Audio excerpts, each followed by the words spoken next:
Accounting no problem में आपका स्वागत है। मैं हूं आरती।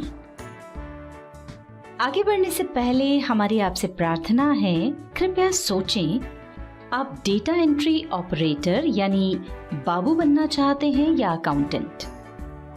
आप टैली का अधूरा ज्ञान प्राप्त करना चाहते हैं या उसके विद्वान बनना चाहते हैं?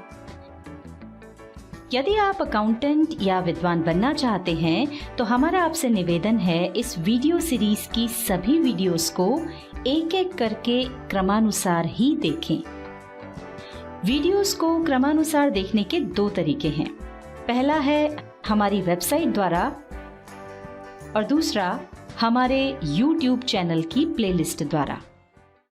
टैली की इस वीडियो सीरीज के आज के अध्याय में आप जानेंगे, टैली में लेजर बनाते समय सही ग्रुप का निर्णय चार्ट ऑफ अकाउंट्स की सहायता से कैसे करें। चार्ट ऑफ अकाउंट्स हमें टैली में लेजर बनाने और ट्रांजैक्शन रिकॉर्ड करने में सहायता करता है। यहाँ हम आपको सिर्फ इसे समझा रहे हैं, आगे आने वाली वीडियोस में इसका अच्छे से उपयोग करके बताएंगे।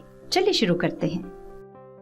आगे बढ़ने से पहले एक बहुत ही महत्वपूर्ण बात बता दें कि शुरुआत की हमारी बेसिक लेवल की जिन 10 वीडियोस में हमने आपको मैनुअल अकाउंटिंग के बारे में बताया था, उनमें दी गई पूरी की पूरी जानकारी इस वीडियो में काम आएगी।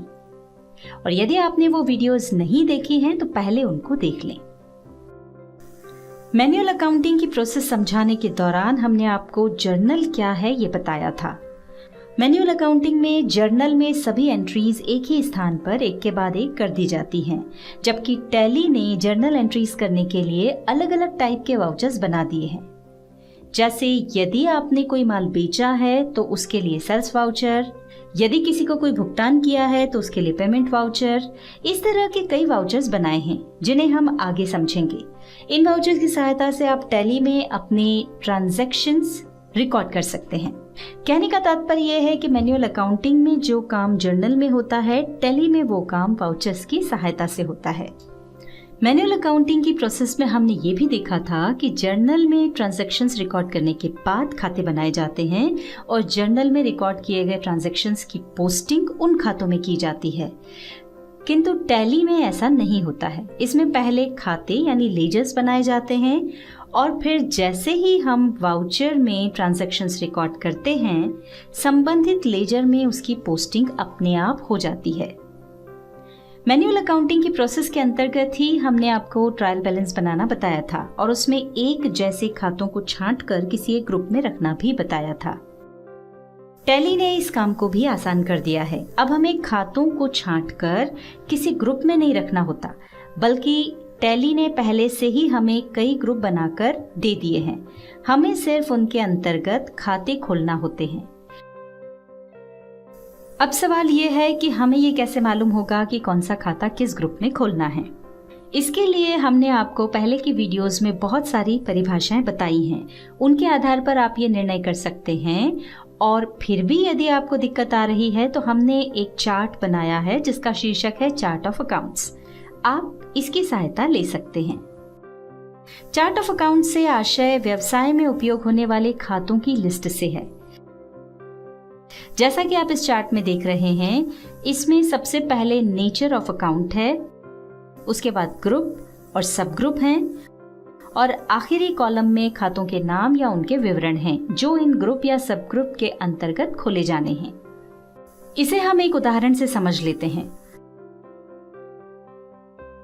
आपको एसेट्स की परिभाषा याद होगी। उसमें हमने बताया था कि एसेट्स दो प्रकार की हो सकती हैं, फिक्स्ड एसेट्स और करंट एसेट्स।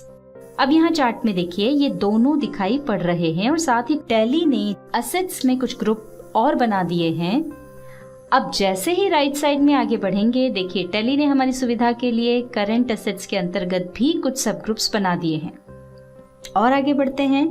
यहाँ पर स्पष्ट हो रहा है कि इन सब ग्रुप्स और ग्रुप्स के अंतर्गत किस प्रकार के या कौन से खाते आएंगे। इस चार्ट को आप इस तरह भी देख सकते हैं कि सबसे पहले आपकी आवश्यकता क्या है, वो name of accounts which is covered under these groups में देखें।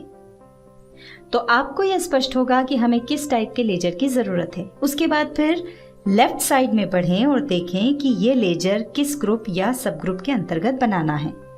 चलिए इसे अच्छे से समझने के लिए कुछ उदाहरण देख लेते हैं। देखिए, proprietors capital account, partners capital account, share capital account, drawing account आदि के खाते कैपिटल अकाउंट ग्रुप में बनेंगे। जिन भी व्यापारियों से आप उधार माल खरीदते हैं उन सभी के खाते सन्ड्री क्रेडिटर्स सब ग्रुप में बनेंगे। आपके जितने भी बैंकों में सेविंग या करंट अकाउंट होंगे वे सभी बैंक अकाउंट्स सब ग्रुप में बनेंगे।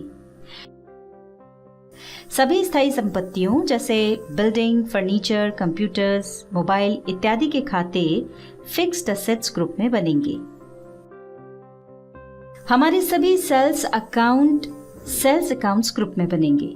यहाँ आपको एक कंफ्यूजन हो रहा होगा कि खाते का नाम भी सेल्स अकाउंट और ग्रुप का नाम भी सेल्स अकाउंट्स, तो क्या ये सही है? जी हाँ, सही है। इसे समझ लेते हैं। मान लीजिए हमारा बड़ा व्यापार है जिसमें हम इलेक्ट्रॉनिक्स आइटम्स, फर्नीचर और क्लोथ्स रखते हैं और हम इन सभी का हिसाब अलग अलग देखना चाहते हैं। तो हमारे सेल्स अकाउंट के नाम इस तरह हो सकते हैं: electronic sales account, furniture sales account और क्लोथ्स सेल्स अकाउंट। पर ये सभी खाते सेल्स अकाउंट्स ग्रुप के अंतर्गत ही बनेंगे। हमारा व्यापार छोटा है इसलिए हम इस तरह के अलग अलग खाते ना खोलकर एक ही खाता सेल्स अकाउंट के नाम से बना रहे हैं, जो कि सेल्स अकाउंट ग्रुप के अंतर्गत बनेगा। हमारा ये चार्ट बनाने का उद्देश्य मात्र आपको ये समझाने का प्रयास है कि किस टाइप के खाते किस ग्रुप या सब ग्रुप के अंदर खोले जाते हैं। इनमें आप अपनी आवश्यकता अनुसार परिवर्तन भी कर सकते हैं।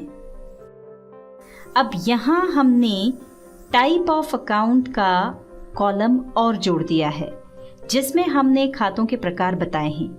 खाते यानी अकाउंट्स कितने प्रकार के होते हैं ये हमने आपको मैनुअल अकाउंटिंग की प्रोसेस में समझाया था। इससे ये लाभ होगा कि आपको ट्रांजैक्शंस रिकॉर्ड करने के लिए ये समझने में आसानी होगी कि खाता किस प्रकार का है, पर्सनल, रियल या नॉमिनल। खाते का प्रकार जानने के बाद आप आसानी से गोल्डन रूल्स ऑफ अकाउंटिंग, जिसके बारे में हमने आपको मैनुअल अकाउंटिंग की प्रोसेस के अंतर्गत समझाया था, उसका उपयोग करके आप ये निर्णय कर पाएंगे कि ट्रांजैक्शंस रिकॉर्ड करते समय कौन सा खाता डेबिट होगा और कौन सा खाता क्रेडिट होगा। इसे हम एक उदाहरण से समझ लेते हैं। मान लीजिए व्यापार का स्वामी 10,000 रुपए नकद पूंजी लाया। अब सबसे पहला सवाल है कि हमें यह देखना है कि इस ट्रांजैक्शन में प्रभावित होने वाले दो खाते कौन से हैं।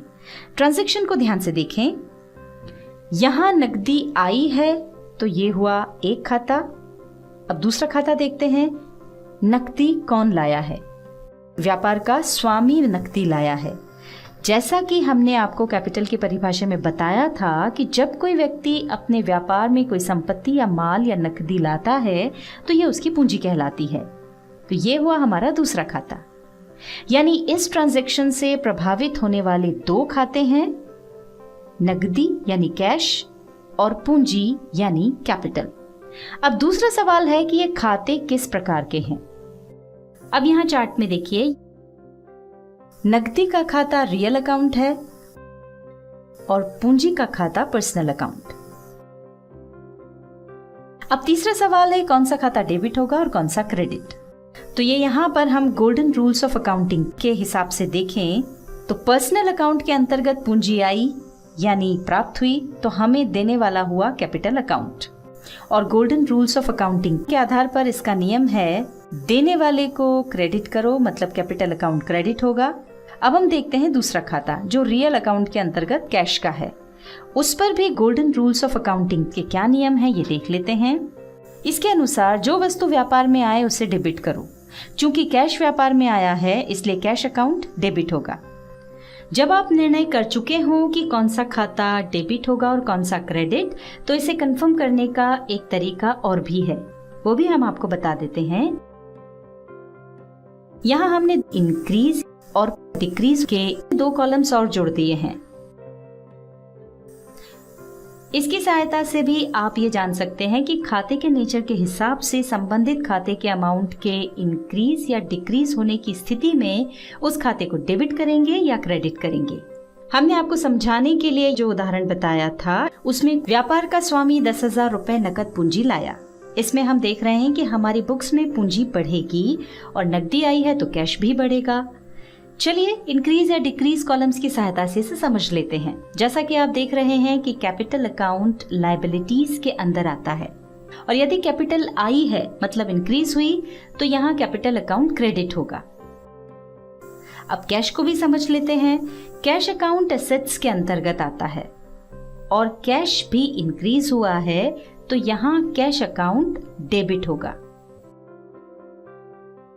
इस तरह से हमने कंफर्म किया कि कौन सा खाता डेबिट होगा और कौन सा खाता क्रेडिट होगा।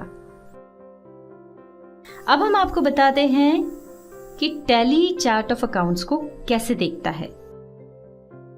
टैली ने अकाउंट्स के नेचर के आधार पर इसे 28 ग्रुप्स में बांटा है, जिसमें 15 प्राइमरी यानी मुख्य ग्रुप्स हैं और 13 सब ग्रुप्स हैं।